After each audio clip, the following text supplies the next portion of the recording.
This episode of Walt Disney World Today is sponsored by DVCBuyResale.com. DVC by Resale is a great place to buy and sell your Disney Vacation Club points. You can view the current DVC resales, get answers to frequently asked questions, and see the DVC point charts all by going to www.dvcbuyresale.com, or you can call the owner, Chantel, directly by calling 1-800-844-4099. This is Walt Disney World Today. Give us 5 minutes and we'll give you the world. It's Friday, May 25th, 2007, and this is episode 261 of Disney World Today. I'm Matt Hodgberg from MGMstudios.org. On the show today is live from White Plains, New York. It's Mike Newell of Meltzer Radio, and, well, everybody has to be somewhere, I guess. Well, next time I'm in White Plains, I'll let you know. Wherever. White Plains, upstate New York. Nowhere near White Plains. You're Westchester County? I'm in Orange County. I'm in the OC, baby. Yeah, the OC. And often confused as looking like the Crypt Keeper, it's Mike Scopa of MousePlanet.com. Welcome, Mike. Just an ordinary day, all at once you're on your way to a place that cannot be. No one knows what turns the key. Magic Muppets. Where's it from, Newell? Magic Journeys. That attraction, by the way. Well, we may talk about that later. Well, on today's show, we're talking about the best, and probably we'll sneak in some bad ones also, pre-shows around Walt Disney World. Some of them are better than others, and there are some that really stick out as really being really well done, ones that we go back over and over again, perhaps even just to see the pre-show, not so much even the attraction is probably nice also, but really the pre-show is what really makes it interesting. And really, generally speaking, some of the pre-shows I'll be talking about really, it is what separates Walt Disney World from other theme parks in a way. There's many elements to it, but the attention to detail, especially the attention to how well they do some of the pre-shows, is really a testament to the great job that the Imagineers do. Right, Mike? I think so. Well, there's two mics here, but Newell doesn't talk. He just, that's right. I'm working. Yeah, I think you're right. I think you're right, Matt. I think it really there's a lot that goes into the pre-shows, and I think that some of them are underappreciated, and I think that I speak for all of us that there are some that I just look forward to. I know that last year on one of my solo trips, I made a point to make sure I saw the entire pre-show to Muppet 3D, and it was one of the best 7 or 8 minutes I had at Walt Disney World because you totally just stole Newell's thunder right there, Mike. I know. Sorry, but I was hoping you were going to come to me for that, and I was gonna go there, but Well, I'm done. Good night, folks. You can have mine, Mike. You can have all mine. The sight gags there, the stuff that's on the television with the Muppets and everything. It's just, I think it's the best pre-show in all of Walt Disney World. I totally agree. Newell, I'll let you comment on it. Absolutely. I'll let the whole audience go into the theater and wait again to watch the full. If I get there and it's halfway over, I'll let everybody go in, stand there and watch it again. I get the weirdest looks from cast members, too. They're like, there's plenty of seats. Yeah, that's okay. And the thing is that very few, that was the very first time that I saw the entire pre-show. Most of the time when you go in, you miss the first couple of minutes, and there's some really good stuff that starts off that pre-show. And it's really worth waiting a whole cycle before you go into to see the real, the main attraction, to actually watch this pre-show. And it really makes you appreciate what went into the putting together that thing. First they had to write the script, then they had to have all those performers and all the timing and the video. It really is a production.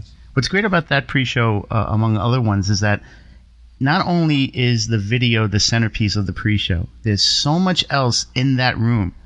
I was just going to say that. Yeah, whether it's stuff on the wall, on the ceiling, you can spend so much time in there and still coming back a second time and miss something. Oh, I didn't see that before. I've never seen that. That is so wild. That's what's great about that pre-show. Yeah, you've got the obvious one is the a net full of Jello in the ceiling, right. Which it's supposed to represent a net full of Jello. But they just have a lot of funny things that are going on. Even I guess even when waiting in line, which technically is part of the pre-show. I like the part where when you walk into the building and it said you must be shorter than this to enter, and there's a divot missing out of the ceiling because evidently someone had hit it. You know, one of the best ones is the directory when you walk in over there. Oh yeah. And and it has a patriotic analysis of protocol, Sam the Eagle, Suite 1776. There's so much to see. The key under the mat. I mean, there's so much.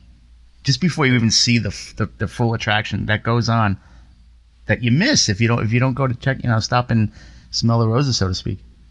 Yeah, I mean there is, and you can literally, because there's hardly ever a line at Muppet Vision, and I recommend to anyone who who goes there, really take your time and look at all the details. Poke your head in the security office when you first get in. On the right hand side, there's a security office, it's a quote unquote security office, and take a look in there. And there's a lot of great sight gags in there, and it's really one of the best.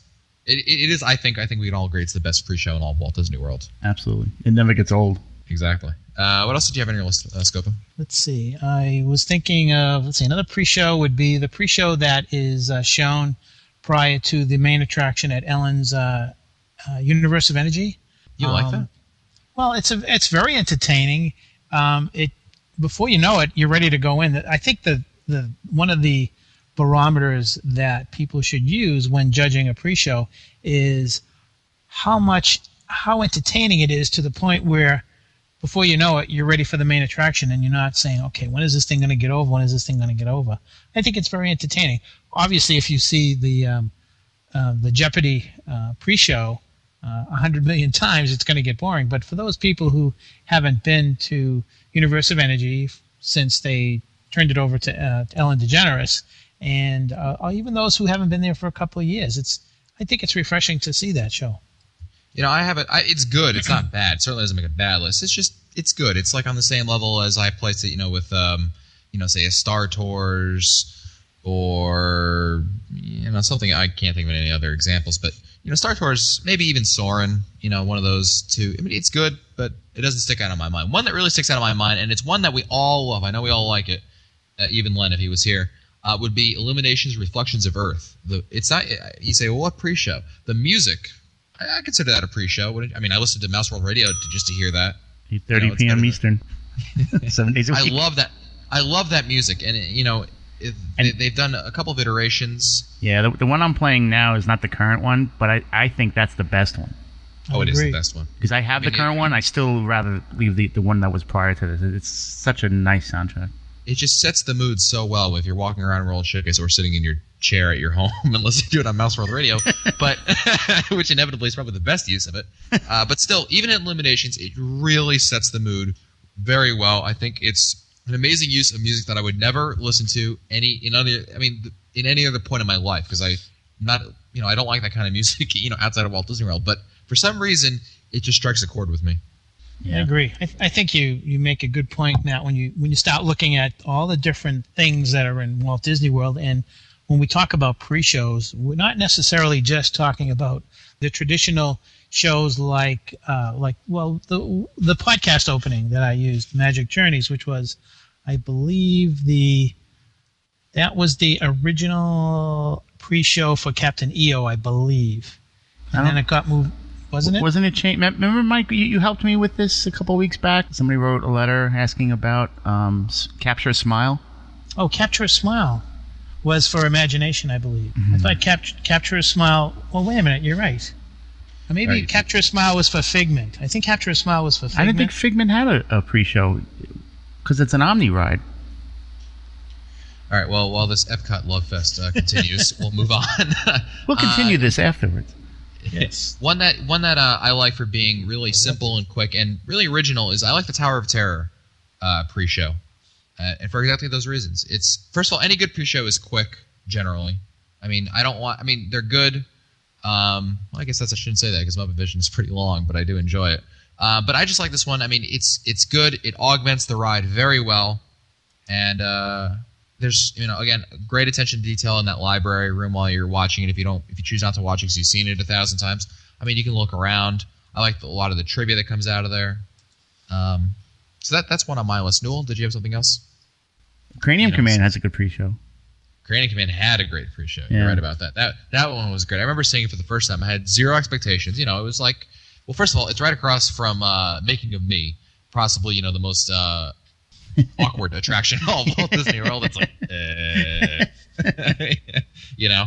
And so you go over there, and I just remember going over there. And I was like, all right, whatever, I'll take a look at this. And really, the pre-show really set the tone for the kind of humor that you're going to be getting in that kind of a pre-show. And Crane and Command really did such a great job. And then, you know, I mean, it's hard to even top it, but then they have, you know, all the cast of characters that they have in the attraction is really well done. But, you know, a lot of the great jokes. I love the best joke of all, and one I quote fairly often when I'm in Walt Disney World is, you know, where do you think you are, Disney World? And he does the voice too. Yeah, well, you know, I'm talented like that. This just did some quick research, and it looks like Journey into Imagination had both Magic Journeys and Making Memories. They're both listed as pre-shows for that attraction, so maybe that's what happened. You know, one type of pre-show, again, you know, when we think of pre-shows, we think of like Muppets, but there are other kinds. One of the kind that really stands out in my mind is the pre-shows that tell you a story while you're walking, generally through the queuing area. And three that really came to mind when I was thinking about this: Splash Mountain, Expedition Everest, and Seas with Nemo and Friends. I think they do a really good job of telling a story while not so much Nemo. I mean, Nemo is just more of it. I just like it's cool how you start out at the beach and you go underwater. That one, but Splash Mountain and Everest really tell a story, and you don't have to be, terribly familiar with Song of the South without figuring, and being able, you still be able to figure out exactly what the backstory of Splash Mountain is. Everest, again, really, if you go through the standby line, which has the longest queue, then you're really getting a great attention to detail, and also the stories being told to you, and I find that really unique. What was the middle one you said, Matt? The second one? Everest. Okay. No, I see that's the problem with going on the single rider line. There is that you miss the whole pre-show to that. Yeah, the single rider line I think has one like cabinet or something like that. Yeah, I don't remember seeing much of anything on the single rider line. Yeah, no, I mean the Fast Pass line is pretty quick, and of course we'd be remiss to mention that if you go through the standby line, you get to see Dung. Yeah, that's one of the things you miss by going through those specialty lines. You miss, the elements of the pre area. Yeah, it's just I like those story while walking pre-shows. Really, it does it for me. Scopa? Yeah, I remember. I've only done Expedition Everest once, and it was last Mousefest, and it was Fast Pass. It was with a bunch of people, so it was like boom, we were on in like 2 minutes, and so I didn't get to go through and see the Dung. Yeah, you have to look back. I like I also like, Mike, I would tell you to go back through the standby line just to look at it. And the other thing is really, I like the photos that show the evidence of the Yeti, and you got those like blurred photos. It does a really, it's interesting how they do it, and very well done, I thought. So while we're on the subject of pre-shows, we talked about the Muppets being our favorite pre-show. What would be the next favorite pre-show? I thought you were going to go with the worst pre-show. Yeah, that's what I was thinking too. Which I had my answer. I'll throw it out there. The worst one is Mission Space by far. It's too long and there are too many of them. Really? There's 2 pre-shows. They're like, I've never timed it, but I've got to imagine between the 2 pre-shows, the time you're waiting over there for them to actually fill up the area and it's got to be at least 10 minutes that you're waiting in that pre-show, and it's boring. Half the time they're giving you warnings so you don't sue Disney, and it's just not interesting. It doesn't interest me at all. The only interesting thing is the woman who's in there was in some other pre-show. What is she in the? She's not in the test track one. She was in. I don't know, some Lou Mangiello post about this, but she's the woman in there is in some other pre-show. But that's really it. There's nothing else interesting. It drives me crazy, and it's the one reason I hate riding Mission Space. I'm like, I gotta wait through the pre-show. I've never done Mission Space, so. Oh well, the attractions are good, but I'm scared.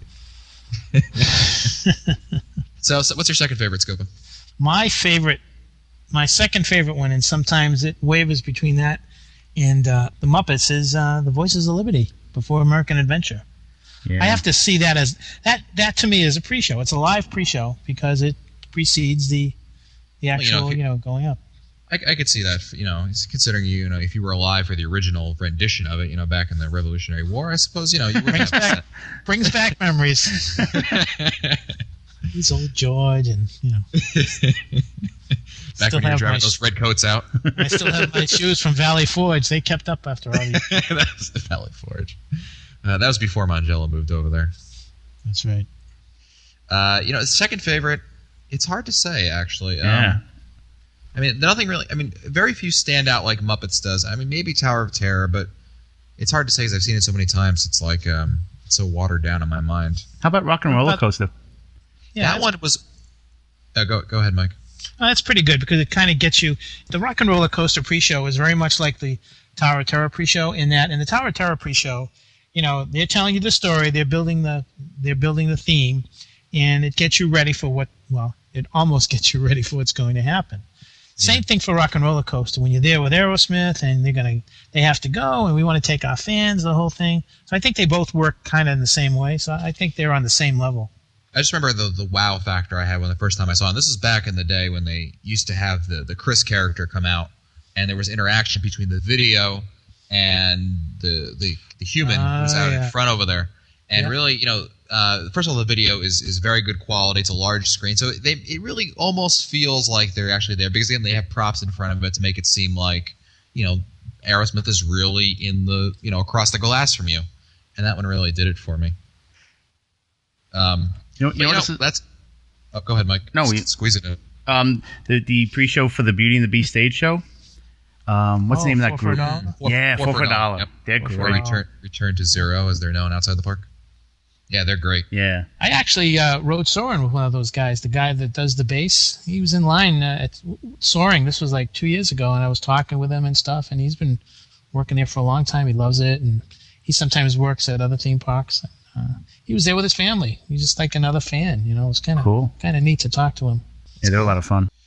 And again, this episode of Walt Disney World Today has been sponsored by DVCByResale.com. DVC by Resale is a great place to buy or sell your Disney Vacation Club points. You can view the current DVC resales, get answers to frequently asked questions, and let's face it, if you want to buy DVC, the best place to get it is from DVCByResale.com. So give Chantel an email, send it to info@DVCByResale.com. That's it for us today. If you want to find our older episodes, rate our show notes, or send us your comments, you can visit the Walt Disney World Today website at www.wdwtoday.com. And you can also email us at questions@wdwtoday.com. For Len Testa, Mike Scopa, and Mike Newell, I'm Matt Hochberg. We'll see you on the next show. Mangello.